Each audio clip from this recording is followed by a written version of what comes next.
Recording by Maria Therese. Chapter 23. Peacemaking. "Steve, I want you to tell me something," said Rose to Dandy, who was making faces at himself in the glass while he waited for an answer to the note he had brought from his mother to Aunt Plenty. "Perhaps I will, and perhaps I won't. What is it?" "Haven't Arch and Charlie quarreled?"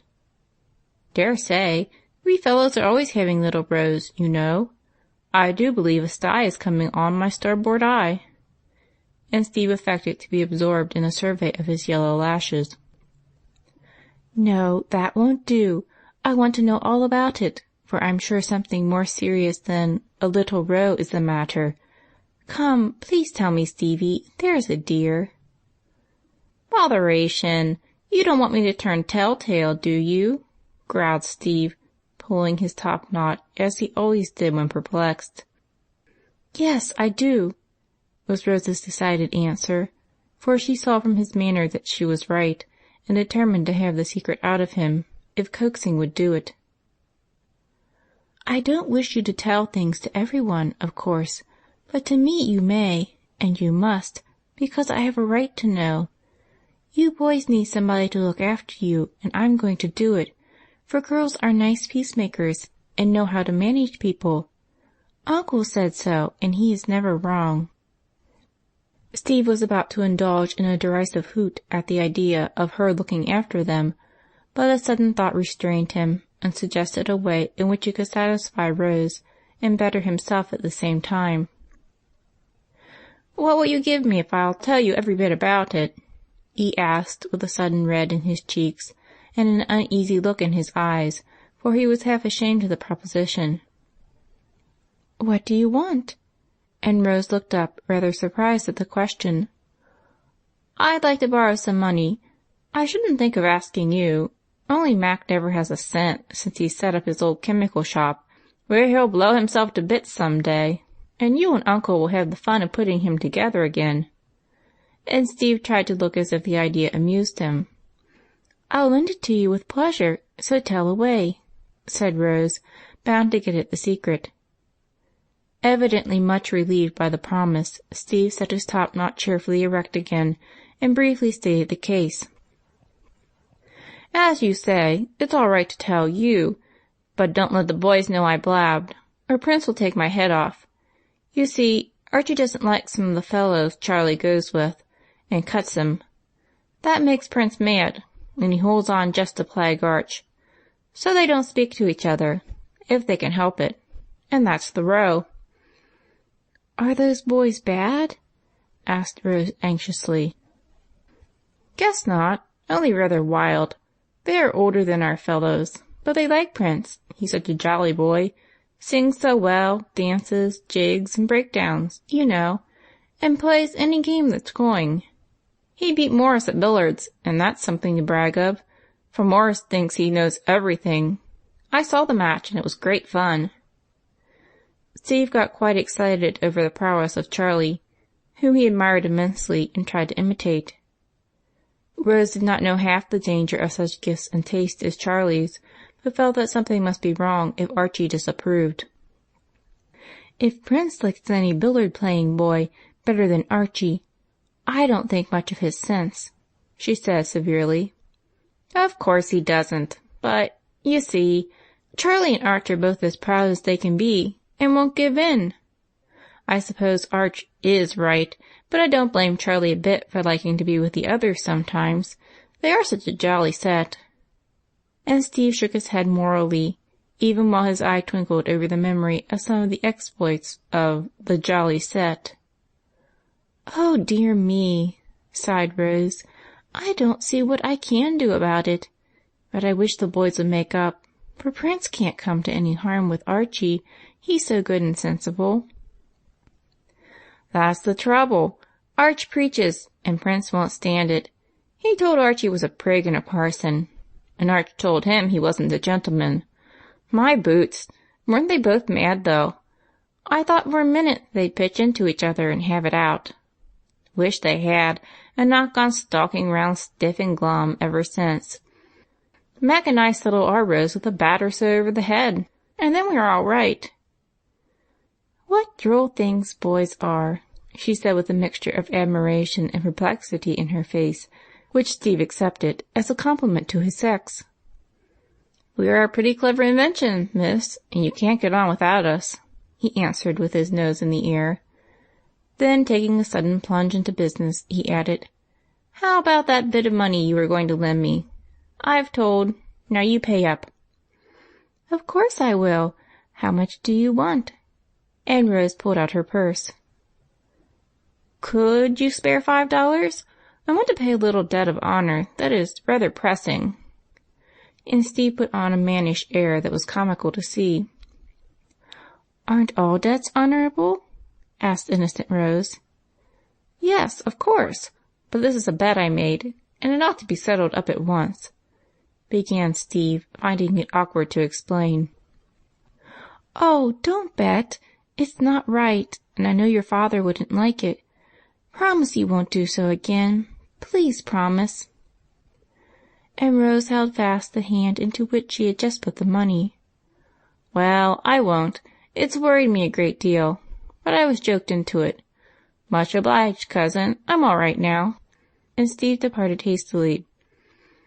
Having decided to be a peacemaker, Rose waited for an opportunity, and very soon it came. She was spending the day with Aunt Clara, who had been entertaining some young guests, and invited Rose to meet them, for she thought it high time her niece conquered her bashfulness and saw a little of society. Dinner was over, and everyone had gone. Aunt Clara was resting before going out to an evening party, and Rose was waiting for Charlie to come to take her home. She sat alone in the elegant drawing-room, feeling particularly nice and pretty, for she had her best frock on, a pair of gold bands her aunt had just given her, and a tea rosebud in her sash, just like the beautiful Miss Van Tassel, whom everyone admired. She had spread out her little skirts to the best advantage, and leaning back in a luxurious chair, sat admiring her own feet in new slippers with rosettes almost as big as dahlias. Presently Charlie came lounging in, looking rather sleepy and queer, Rose thought. On seeing her, however, he roused up and said with a smile that ended in a gape, "I thought you were with Mother, so I took 40 winks after I got those girls off. Now I'm at your service, Rosamunda, whenever you like." "You look as if your head ached. If it does, don't mind me. I'm not afraid to run home alone, it's so early," answered Rose, observing the flushed cheeks and heavy eyes of her cousin. "I think I see myself letting you do it. Champagne always makes my head ache, but the air will set me up." "Why do you drink it, then?" asked Rose anxiously. "Can't help it when I'm host. Now don't you begin to lecture. I've had enough of Archie's old-fashioned notions, and I don't want any more." Charlie's tone was decidedly cross, and his whole manner so unlike his usual merry good nature, that Rose felt crushed and answered meekly, "I wasn't going to lecture. Only when people like other people, they can't bear to see them suffer." That brought Charlie round at once, for Rose's lips trembled a little, though she tried to hide it by smelling the flower she pulled from her sash.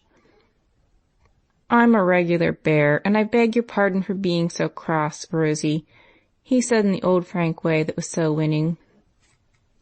"I wish you'd beg Archie's, too, and be good friends again. You never were cross when he was your chum," Rose said, looking up at him as he bent toward her from the low chimney-piece where he had been leaning his elbows.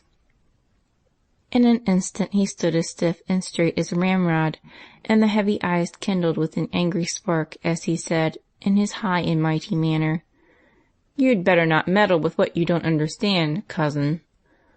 "But I do understand, and it troubles me very much to see you so cold and stiff to each other. You always used to be together, and now you hardly speak.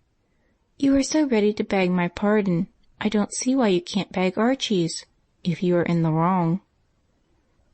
"I'm not." This was so short and sharp that Rose started, and Charlie added in a calmer but still very haughty tone, "A gentleman always begs pardon when he has been rude to a lady. But one man doesn't apologize to another man who has insulted him." "Oh, my heart, what a pepper pot!" thought Rose, and hoping to make him laugh, she added slyly, "I was not talking about men, but boys, and one of them a prince who ought to set a good example to his subjects." But Charlie would not relent, and tried to turn the subject by saying gravely, as he unfastened the little gold ring from his watch guard, "I've broken my word, so I want to give this back and free you from the bargain. I'm sorry, but I think it a foolish promise and don't intend to keep it. Choose a pair of earrings to suit yourself as my forfeit. You have a right to wear them now." "No, I can only wear one, and that is no use, for Archie will keep his word, I'm sure." Rose was so mortified and grieved at this downfall of her hopes that she spoke sharply and would not take the ring the deserter offered her. He shrugged his shoulders and threw it into her lap, trying to look cool and careless, but failing entirely, for he was ashamed of himself and out of sorts generally. Rose wanted to cry, but pride would not let her, and being very angry, she relieved herself by talk instead of tears. Looking pale and excited, she rose out of her chair, cast away the ring, and said in a voice that she vainly tried to keep steady, "You are not at all the boy I thought you were, and I don't respect you one bit. I've tried to help you be good, but you won't let me, and I shall not try any more. You talk a great deal about being a gentleman, but you are not, for you've broken your word, and I can never trust you again. I don't wish you to go home with me. I'd rather have Mary. Good night." And with that last dreadful blow, Rose walked out of the room, leaving Charlie as much astonished as if one of his pet pigeons had flown in his face and pecked at him. She was so seldom angry that when her temper did get the better of her, it made a deep impression on the lads, for it was generally a righteous sort of indignation at some injustice or wrongdoing, not childish passion. Her little thunderstorm cleared off in a sob or two as she put on her things in the entry closet, and when she emerged she looked the brighter for the shower. A hasty good night to Aunt Clara, now under the hands of the hairdresser, and then she crept down to find Mary, the maid. But Mary was out, and Rose slipped away by the back door, flattering herself that she had escaped the awkwardness of having Charlie for escort. There she was mistaken, however, for the gate had hardly closed behind her when a well-known tramp was heard, and the Prince was beside her, saying in a tone of penitent politeness that banished Rose's wrath like magic, "You needn't speak to me if you don't choose, but I must see you safely home, cousin." She turned at once, put out her hand, and answered heartily, "I was the cross one. Please forgive me, and let's be friends again." Now that was better than a dozen sermons on the beauty of forgiveness, and did Charlie more good, for it showed him how sweet humility was, and proved that Rose practiced as she preached. He shook the hand warmly, then drew it through his arm, and said, as if anxious to recover the good opinion with the loss of which he had been threatened, "Look here, Rosie, I put the ring back, and I'm going to try again, but you don't know how hard it is to stand being laughed at." "Yes, I do. Annabel plagues me every time I see her, because I don't wear earrings after all the trouble I had getting ready for them." "Ah, but her twaddle isn't half as bad as the chaffing I get. It takes a deal of pluck to hold out when you are told you are tied to an apron string, and all that sort of thing," sighed Charlie. "I thought you had a deal of pluck, as you call it. The boys all say you are the bravest of the 7, said Rose. "So I am about some things, but I cannot bear to be laughed at." "It is hard, but if one is right, won't that make it easier?" "Not to me. It might to a pious parson like Arch." "Please don't call him names. I guess he has what is called moral courage, and you physical courage.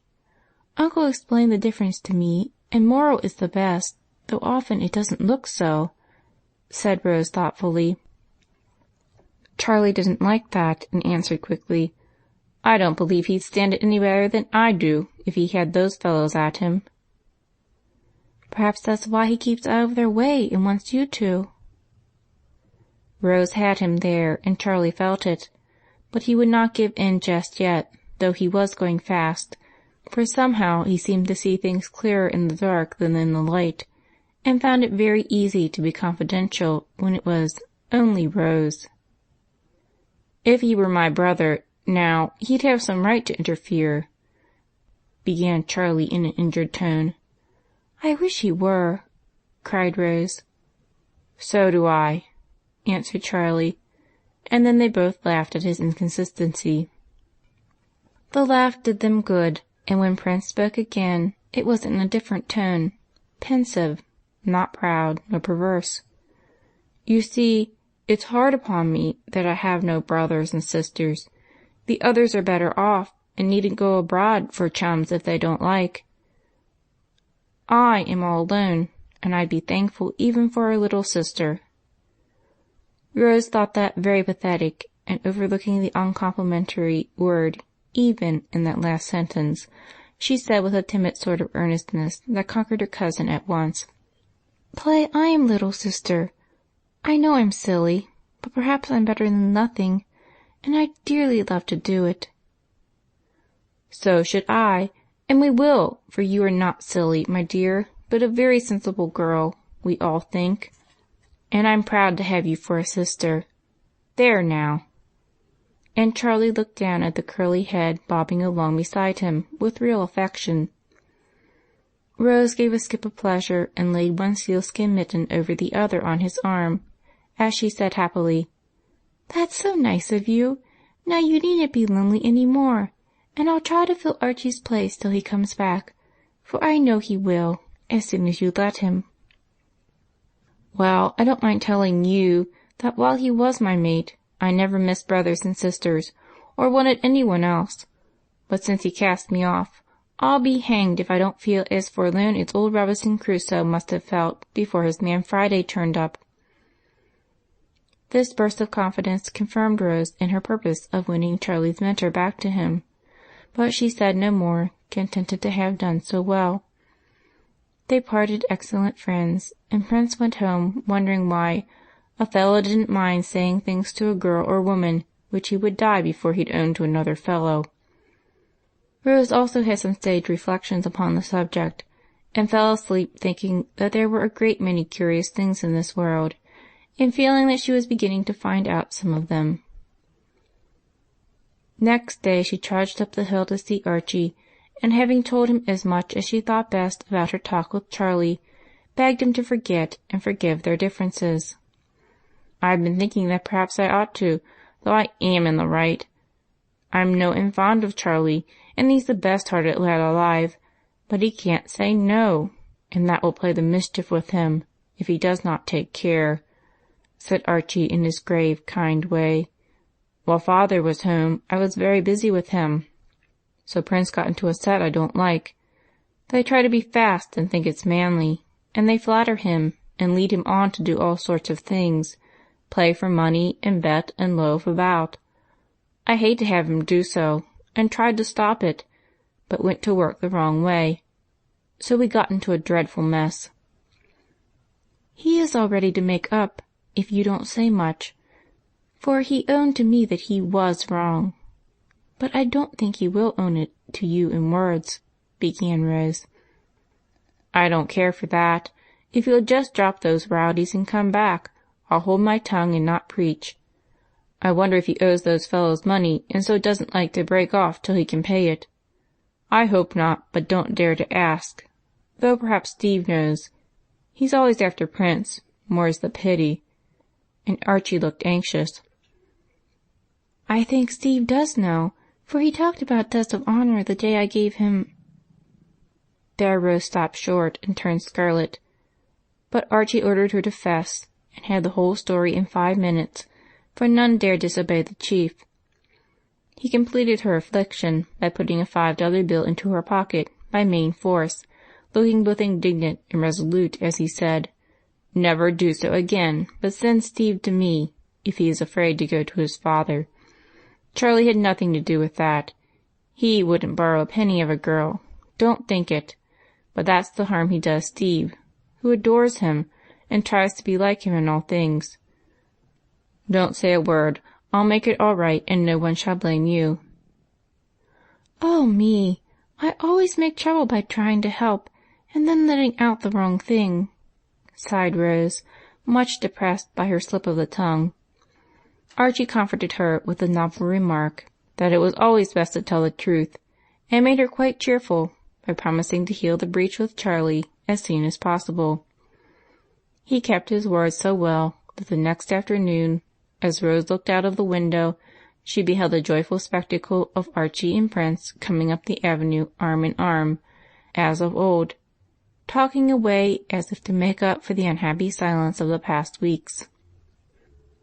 Rose dropped her work, hurried to the door, and opening it wide, stood there smiling down upon them so happily that the faces of the lads brightened as they ran up the steps, eager to show that all was well with them. "Here's our little peacemaker," said Archie, shaking hands with vigor. But Charlie added, with a look that made Rose very proud and happy, "And my little sister."